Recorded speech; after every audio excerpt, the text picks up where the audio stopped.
Buenas tardes. Es grato participar en el séptimo Congreso Internacional Multidisciplinario Ciencia Latina con la ponencia Fragilidad e Intervenciones de Abordaje Gerontológico en Personas Mayores Hospitalizadas en el tercer nivel de atención. Autoría en colaboración con la licenciada Karen Belén Raya Procopio, maestra Eli Gesed Álvarez Hernández, maestra Alejandra González Telles y maestra Diana Ivonne Rodríguez Saldívar.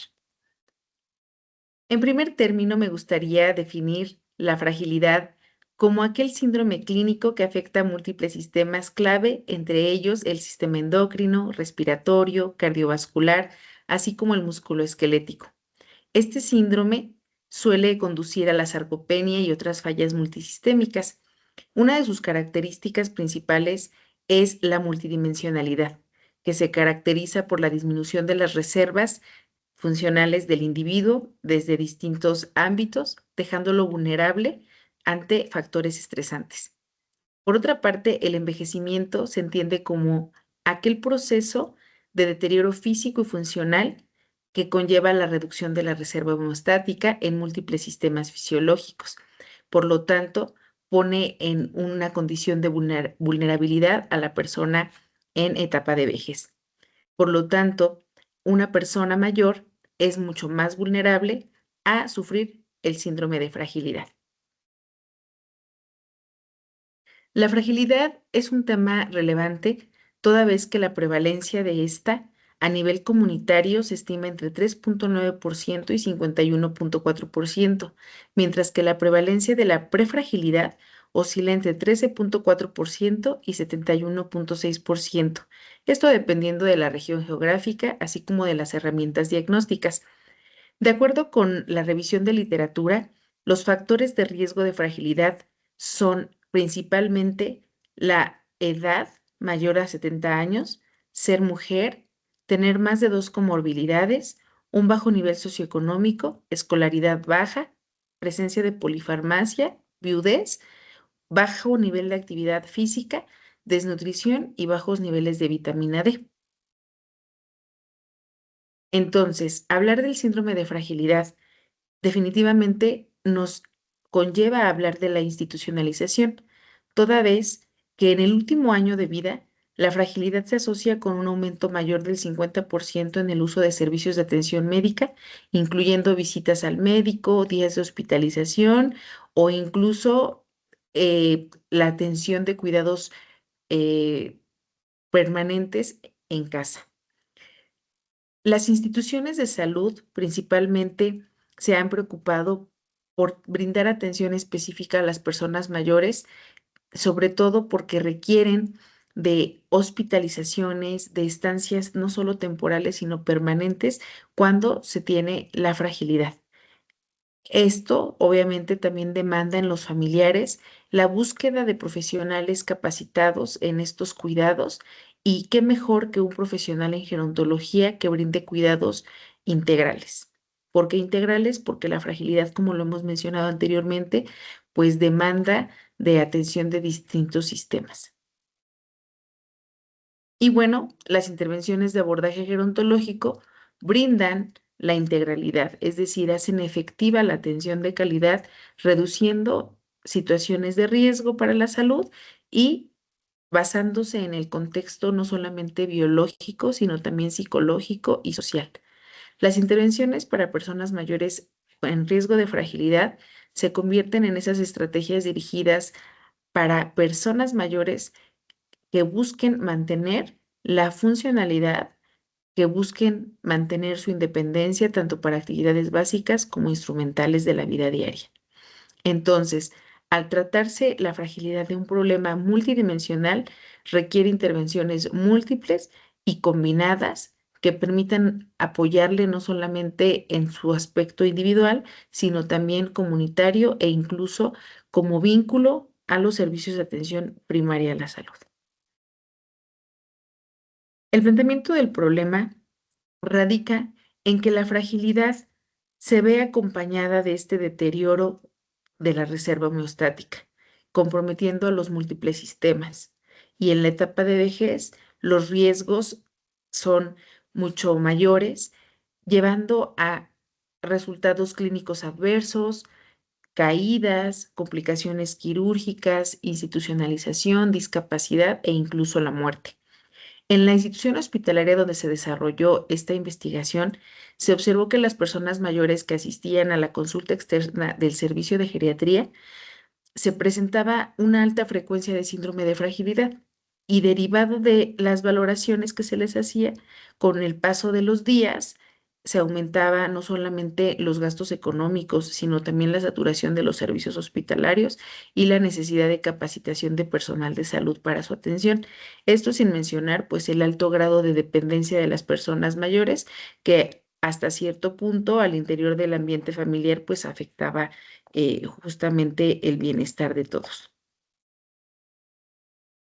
Por lo tanto, las personas mayores actualmente viven un envejecimiento patológico.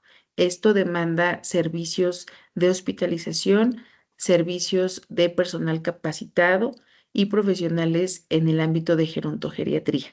Por lo tanto, se vuelve un tema importante a investigar y se requiere conocer cuál es el nivel de fragilidad e intervenciones de abordaje gerontológico dentro de un hospital de tercer nivel de atención.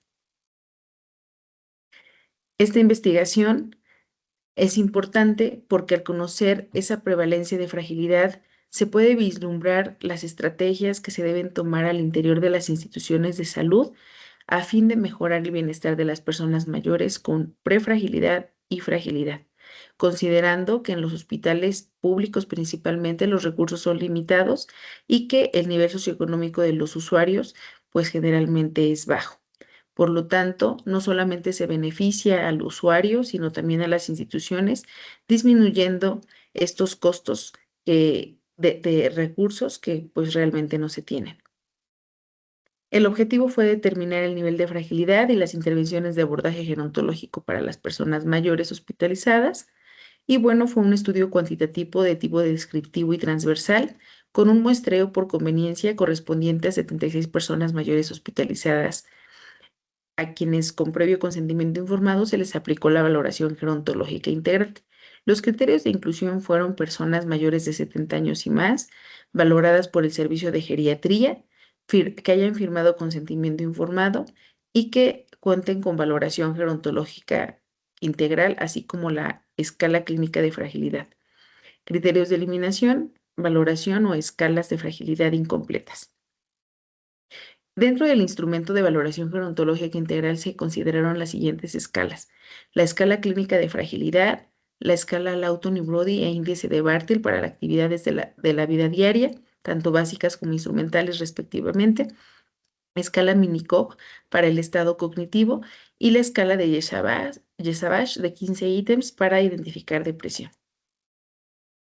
En los resultados encontramos que la muestra total fue de 76 personas mayores, en donde el 72.4% fueron mujeres y estas mujeres tuvieron una edad mínima de 70 años y una máxima de 95 años.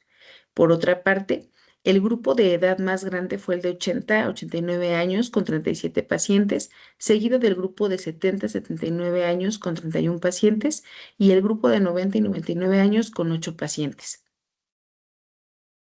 La distribución de frecuencias y porcentajes de antecedentes patológicos muestra los siguientes datos.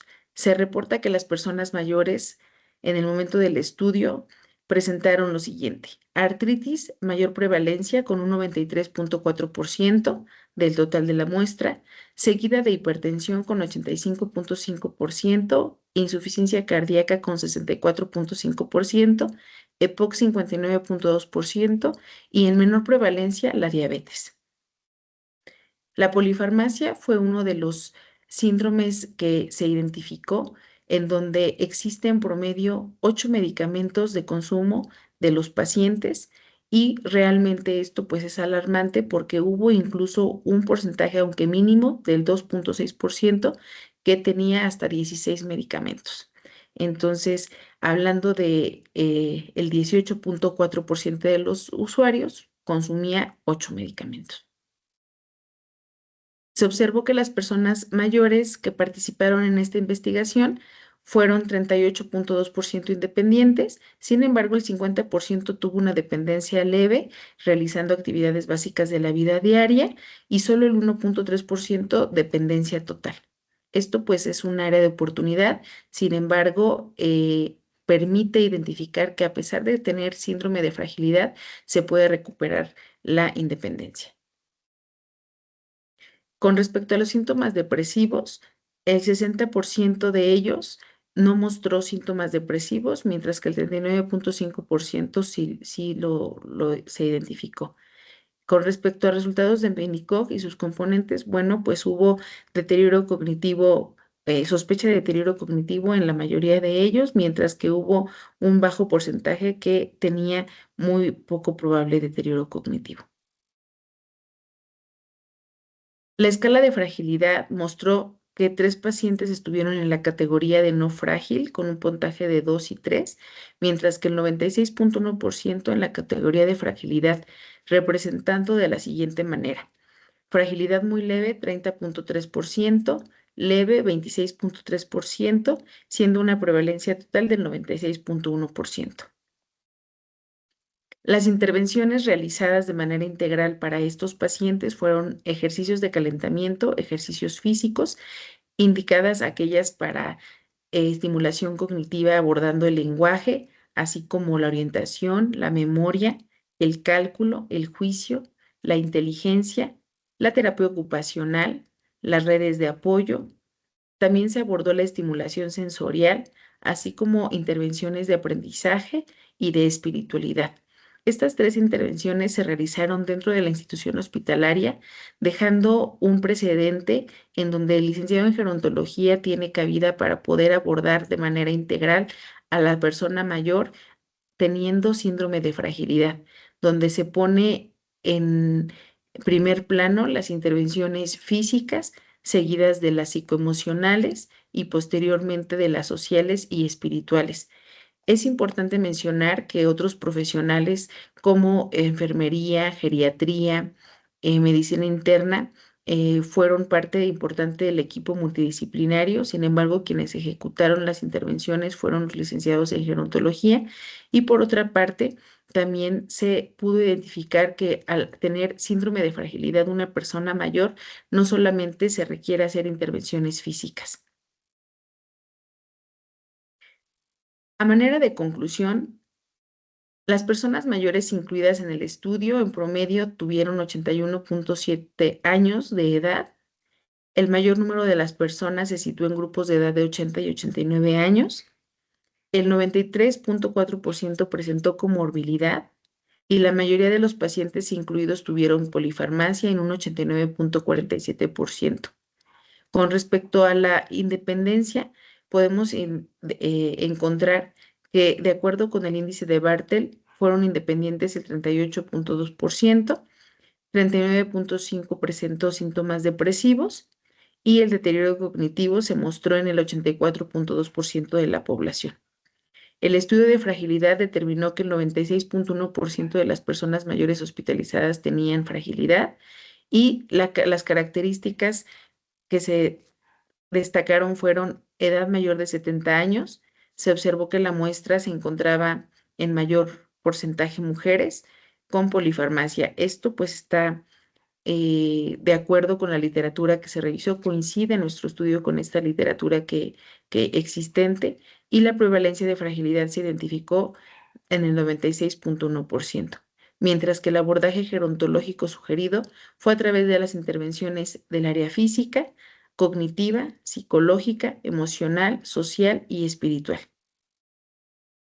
Estas son algunas de las referencias consideradas para este estudio, y finalmente me gustaría extender un agradecimiento a las personas mayores participantes en el estudio y al área de geriatría de la institución hospitalaria, quienes hicieron posible esta investigación.